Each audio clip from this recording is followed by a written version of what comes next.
இங்கே மல்லி வந்து அன்னபூர்ணிட்ட பேசுகிறாங்க. ஏன் பெரியம்மா அவர்கிட்ட சொன்னீங்க? அவருக்கு எப்படி தெரிஞ்சது? இங்கே பாரு புள்ள, நாங்கள் அவர்கிட்ட சொல்லலை போல. அவர் வீட்டுக்கு வரும்போதே மல்லி எங்கே போனான் அப்படின்னு கேட்டு தான் வந்தார். எனக்கு தெரிஞ்சு நீ அந்த ராஜேஸ்வரி கம்பெனி வேலைக்கு போயிருக்கன்னு அந்த ராஜேஸ்வரி தான் கால் பண்ணி விஜய் தம்பிகிட்ட சொல்லியிருப்பா போல. அதனால தான் தம்பி ரொம்ப டென்ஷனாக வந்தார். இருந்தாலும் தப்பு தானே புள்ள, நான் தான் உங்ககிட்ட படித்து சொன்னல, வேலைக்கெல்லாம் போக வேணாம், நீ ஒழுங்காக வீட்டில் இரு, மாப்பிள்ளைக்கு தெரிஞ்சால் பிரச்சனையாகும்னு சொன்னல புள்ள. நீ தான் என் பேச்சை கேட்கவே இல்லை. கேட்காம வேலைக்கு போகிறேன்னு சொல்லி போய் கடைசியில் அந்த ராஜேஸ்வரி கம்பெனிக்கு வேலைக்கு போயிருக்க. அவள் அப்படியே கால் பண்ணி விஜய் தம்பிட்ட சொல்லிட்டா. இப்போ பாரு, நல்லா இருந்தவங்களுக்குள்ளே தேவையில்ல ஒரு பிரச்சனை தானே புள்ள. அவள் ஆசைப்படுறதும் அதானே, உங்களுக்குள்ளே பிரச்சனையை மூட்டி விடணும், ஒன்றை அவர்கிட்ட பிரிக்கணும் அப்படின்னு தானே புள்ள அவள் ஆசைப்பட்றா. அப்படி இருக்கும்போது நீ ஏதுக்கு ஒரு வழி ஏற்படுத்தி கொடுத்த மாதிரி ஆயிடுச்ச புள்ள. இல்லை பிரிமா, உங்களுக்கு புரியல. அவர் தான் கோவப்படுறாருன்னா நீங்களும் என்னை புரிஞ்சுக்காமல் கோவப்படுறீங்களே. இங்கே பாருங்க பிரிமா, அவர் என்ன வேலை பார்க்குறாரு தெரியுமா? அவர் ஒன்றும் ஆஃபீஸ் வேலை பார்க்கல. அவர் ஆஃபீஸ் வேலை பார்க்கலான்னு நினச்சி சந்தோஷப்பட்டேன். ஆனால் அவர் என்ன போல சொல்கிற? மாப்பிள்ளை ஆஃபீஸ் வேலை பார்க்கலையா? அப்புறம் என்ன வேலை பார்க்குறாரு மாப்பிள்ளை? ஐயோ பெரியம்மா, அவர் என்ன வேலை பார்க்குறாரு தெரியுமா? அவர் ஒரு மெக்கானிக் ஷெட்டில் கார் கழுவிக்கிட்டு கார் மெக்கானிக்காக வேலை பார்க்குறாரு. அவர் கை காலம் எப்படி இருக்குது தெரியுமா பெரியம்மா? அதை பார்த்ததுலேருந்து கேட்டதுலேருந்து எனக்கு மனசே சரியில்லை. என்னால் நிம்மதியாக இருக்க முடியல பெரியம்மா. நிம்மதியாக ஒரு வேளை சாப்பாடு கூட இறங்க மாட்டேது. எனக்கு அவ்வளோ கஷ்டமாக இருக்குது. அதெல்லாம் பார்த்ததுக்கப்புறம் எப்படி பெரியம்மா நான் வீட்டில் இருக்க முடியும்? அதனால தான் வேலைக்கு போனேன். ஆனால் அவர் அதை புரிஞ்சிக்காமல் இப்படி பேசிட்டு போகிறாரு. நீங்களும் புரிஞ்சிக்காமல் இருக்கீங்க பெரியம்மா. அது மட்டும் இல்லை, இன்றைக்கி அந்த ராஜேஸ்வரி நான் என்ன பண்ண தெரியுமா? நான் என்னமோ அவள் கம்பெனிக்கு திருட வந்துட்டேன்னு சொல்லி என்கிட்ட பிரச்சனை பண்ணான். அது மட்டும் இல்லை, போலீஸுக்கு கால் பண்ணி உன்னை போலீஸில் பிடிச்சி கொடுக்க போகிறேன் அப்படின்னு என்கிட்ட பிரச்சனை பண்ணான்.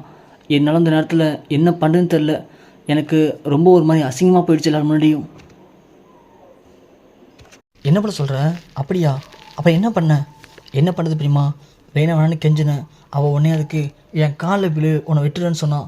வேறு வழி இல்லாமல் நான் அவள் காலில் விழுந்து மன்னிப்பை கேட்டுட்டு அங்கேருந்து கிளம்பி வந்திருக்கேன்.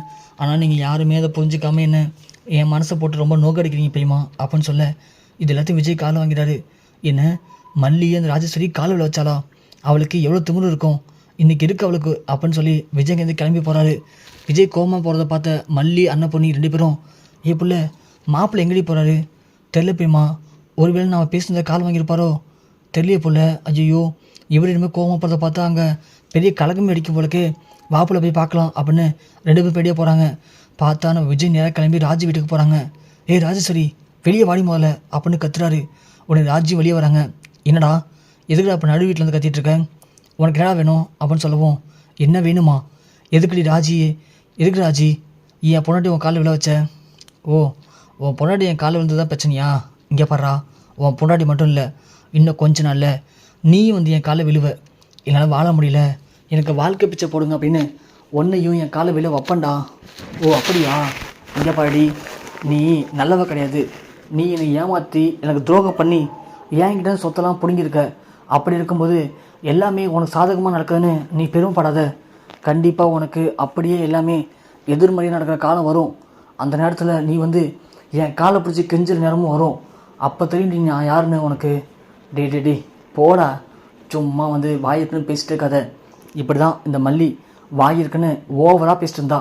அதான் இன்றைக்கி வாய்ப்பு கிடச்சிது, என் காலில் விழ வச்சு அவளை அசிங்கப்படுத்தி அமைச்சிருக்கேன். அப்படி இருக்கும்போது திரும்ப இப்போ நீ வந்திருக்கியா? இங்கே பாரு, ஒழுங்கு மரியாதையாக போயிடு, இல்லைனா என் வீட்டில் அத்துமீறி உள்ளே வந்திருக்க, அதுவும் அன்டைமில் அப்படின்னு போலீஸ் கால் பண்ணி வர சொல்லி ஒன்றையும் அப்புறம் அதே மாதிரி என் காலில் விழுந்து மன்னிப்பு கேட்க வைப்பேன். பரவாயில்லையா அப்படின்னு சொல்ல விஜய்க்கு என்ன பண்ணுன்னு தெரில.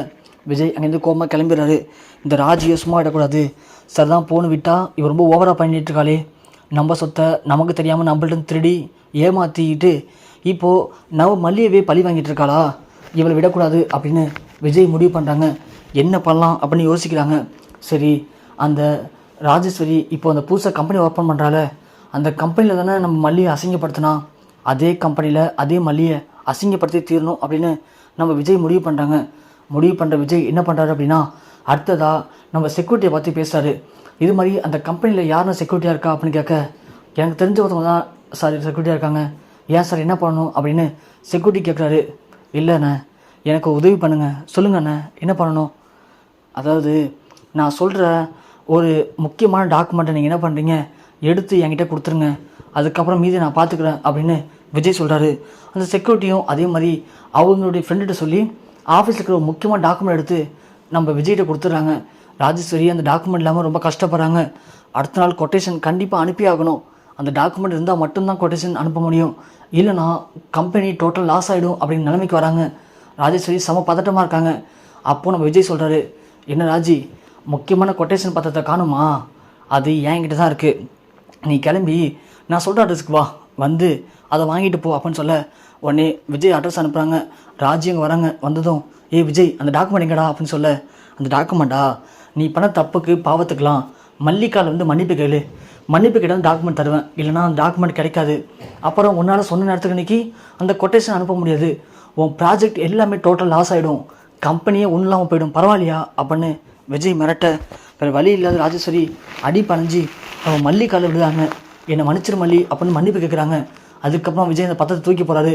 எடுத்துகிட்டு அப்படியே ஓடி போயிடு, திரும்ப இன்னொரு வாட்டி என்னையவோ மல்லியவோ டிஸ்டர்ப் பண்ணு தெரிஞ்சுன்னு வச்சுக்கேன், உன்னை சும்மா விட மாட்டேன் அப்படின்னு ராஜேஸ்வரி துரத்தி விடுறாங்க விஜய். அதை பார்த்தா மல்லிக்கு சந்தோஷம் தாங்கலை. ரொம்ப நன்றி விஜய் அப்படின்னு மல்லி ஓடி போய் விஜயை கட்டி பிடிச்சி விஜய்க்கு முத்தம் கொடுக்குறாங்க.